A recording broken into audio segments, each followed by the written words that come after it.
le trouve partout, dans les tubes de dentifrice, dans les pots de yaourt et même dans les jouets qui sont souvent en plastique. Et oui, le plastique, c'est un fléau. Alors, pour lutter contre cette pollution, l'Assemblée nationale se penche en ce moment même sur un projet de loi sur l'économie circulaire. En attendant, difficile de se passer totalement du plastique, mais peut-être que notre invité a la solution. Bonsoir Claire Tournefier. Bonsoir. Vous êtes fondatrice de l'association Rejouer. C'est une association qui répare, reconditionne et revend des jouets qui ont déjà servi. On va revenir d'abord sur le plastique. Est-ce que c'est un sujet majeur pour l'industrie du jouet ?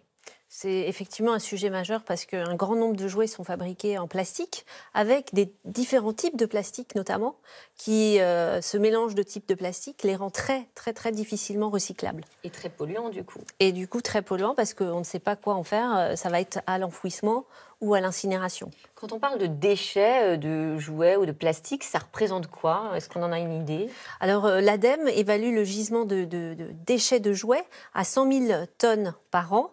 Jusqu'à 500 000 tonnes par an, en fait, qui seraient gardées en fait, dans les placards, dans les caves, des jouets conservés par les parents, parce que les jouets sont des jouets affectifs, en fait. Oui.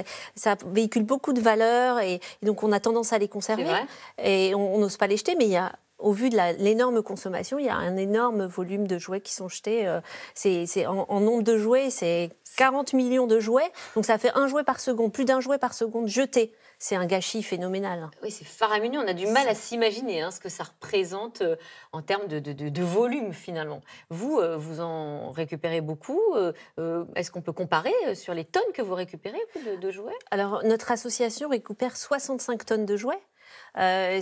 Par an, donc avec une évolution entre 20 à 30% de plus chaque année, ce qui nous pose un vrai problème de locaux, puisque voilà, on est dans 2000 m² et la croissance de la collecte fait qu'on est obligé de trouver des solutions de stockage tampon pour ces jouets, que l'on va bien sûr trier et puis revaloriser pour les remettre en circulation. Alors, la loi anti-gaspi est examinée en ce moment à l'Assemblée nationale, on le disait. Les députés viennent de voter, par exemple, la fin des emballages plastiques à usage unique d'ici 2040.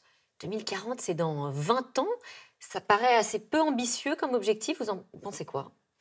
C'est une trajectoire, mais il faut commencer tout de suite. Plus on attend, plus en fait, on n'arrivera pas à atteindre cet objectif. Donc il faut réellement commencer tout de suite. Nous, en revalorisant des jouets et en les remettant en circulation, déjà on évite tout l'emballage qu'il y a autour des jouets neufs. Donc cette seconde main est aussi un sujet d'évitement de production, d'emballage déjà.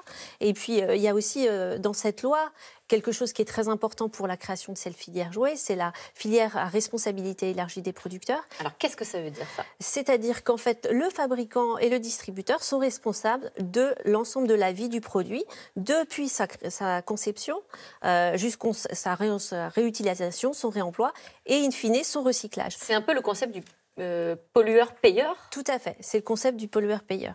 Et donc c'est important qu'elle existe, cette filière, puisqu'elle devrait favoriser le réemploi de jouets. Donc les structures qui font le même travail que Rejouer, et on est 9 en France à faire ce réemploi qualitatif de jouets, donc ça devrait nous aider à le faire. Sauf que dans cette loi, il y a aussi un article qui est passé récemment qui indique que certains jouets pourrait être sorti de ce circuit parce que pour motif légitime de sécurité ou de santé et que ces jouets-là devraient rentrer dans un circuit agréé. Agréé par qui ? Les fabricants et les distributeurs. Donc c'est une sorte de mise sous tutelle de notre activité et de l'activité d'un certain nombre d'associations qui font du réemploi. Mais alors c'est intéressant cette question parce que vous pointez du doigt les normes, les risques aussi que peut on prendre effectivement quand on offre un jouet à des enfants. Comment est-ce qu'on développe la filière du réemploi, comme vous dites, donc du reconditionnement de jouets, sans prendre de risques sanitaires ? Je pense aux crèches, par exemple. Alors nous, on a développé tout un process de production qui est fait par étapes. Donc on a une étape de tri où on vraiment regarde objet par objet si le jouet est entier, si par exemple, vous voyez, les yeux d'une peluche tiennent bien, sont bien attachés. On regarde essentiellement aussi le marquage CE qui garantit la première mise en marché du jouet. D'accord. Et ensuite, eh bien, voilà, on regarde les coutures pour éviter que les enfants aillent chercher la l'intérieur bourre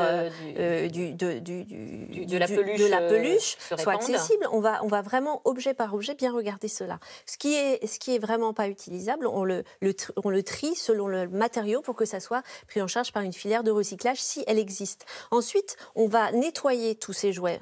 Donc ça veut dire que aussi au nettoyage, après nettoyage, on va vérifier que le jouet il est complètement entier et que le nettoyage n'a pas abîmer le jouet. Ensuite, nous, on souhaite collaborer avec les fabricants et les distributeurs qui font des tests de sécurité de leurs jouets. Ils font des tests d'usure, donc ils connaissent exactement où va être le point d'usure. Plus on aura cette information, mieux on pourra encore éliminer certains produits. Nous, on fait référence à un système de rappel européen qui s'appelle RAPEX et qui, en fait, fait remonter les produits qui sont nocifs. Et déjà, ceux-là, on les élimine. Donc tout ça est très contrôlé, hein, c'est ce que vous nous dites. Alors, il y a quand même l'obstacle psychologique. Est-ce que vous comprenez que pour certaines personnes, c'est compliqué de mettre au pied du sapin, par exemple, puisque c'est bientôt Noël, des jouets qui ne sont pas neufs, qui ont déjà servi? Alors, il faut qu'ils viennent dans notre boutique pour les regarder, les voir, et voir qu'en fait, ils ne sont pas du tout différents du neuf. Ils sont propres, ils sont bien recomposés. Là, par exemple, que vous nous avez ramené, donc c'est une poupée qui n'est pas neuve du tout, mais que vous avez reconditionnée. Voilà, donc elle est absolument originale dans son look, puisque elle n'a pas le pantalon d'origine, elle n'a pas le haut d'origine, elle n'a pas les accessoires d'origine. C'est même une exclue, c'est une poupée en exclue. C'est une poupée exclusive, elle a une coiffure tout à fait originale, comme vous pouvez le voir, et donc elle présente aucun danger. Enfin, je veux dire, elle est vérifiée, donc c'est rassurant, et c'est beaucoup moins cher, et c'est rassurant pour le consommateur. Ça donne envie, vous voyez. C'est ça ce qu'on défend, c'est le réemploi qualitatif. On va très loin dans le nettoyage, dans la recomposition pour donner envie. Et c'est ça qui va faire en sorte que le consommateur va acheter ce produit. Est-ce que justement, de façon plus générale, vous repérez une évolution des comportements des consommateurs français vis-à-vis du marché d'occasion, qui longtemps a été un peu mis de côté?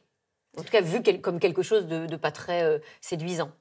Oui, alors on voit l'évolution dans le sens où on voit de plus en plus de clients venir dans nos boutiques, des différents types de clients. Ça va des grands-parents, aux familles qui n'ont pas forcément les moyens d'acheter du neuf, mais aussi aux millennials qui sont très convaincus qu'il faut consommer de l'occasion. Donc c'est un changement de génération qui amène à consommer différemment.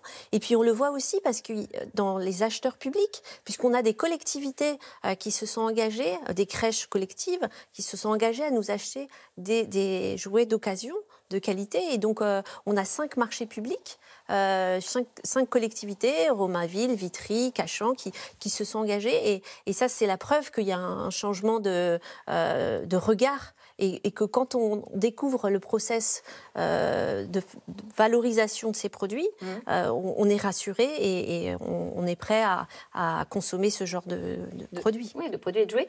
Bon, alors si vous nous avez convaincus, s'il y a des gens qui veulent soit se fournir de jouets de seconde main ou alors qui veulent vous en donner aussi, puisque c'est possible, comment est-ce qu'on fait? Vous parliez de boutiques. Est-ce qu'il y a une plateforme numérique? Comment ça se passe? Alors, on a 2 boutiques à Paris et une à Paris 140 rue du Château, dans le 14e. Et puis, on a une autre boutique à Ivry, dans un centre commercial qui est d'Ivry. Ensuite, il y a quand même en France 9 acteurs du réemploi spécialisé de jouets. Donc, je vous invite à aller sur le site Rejouer, vous pourrez trouver l'ensemble des coordonnées, qui ont aussi des boutiques. Et ensuite, pour la collecte, les personnes peuvent nous les amener directement ou les amener chez des distributeurs qui organisent avec nous des collectes de jouets à date. Lesquels, par exemple? On les retrouve sur votre actuellement, site Monoprix, mais on en a fait avec Nature et Découverte. Il y a également les agences Century 21. Et puis, il y a beaucoup de collectes qui font dans les entreprises, parce que les entreprises ont envie de contribuer à cette nouvelle activité.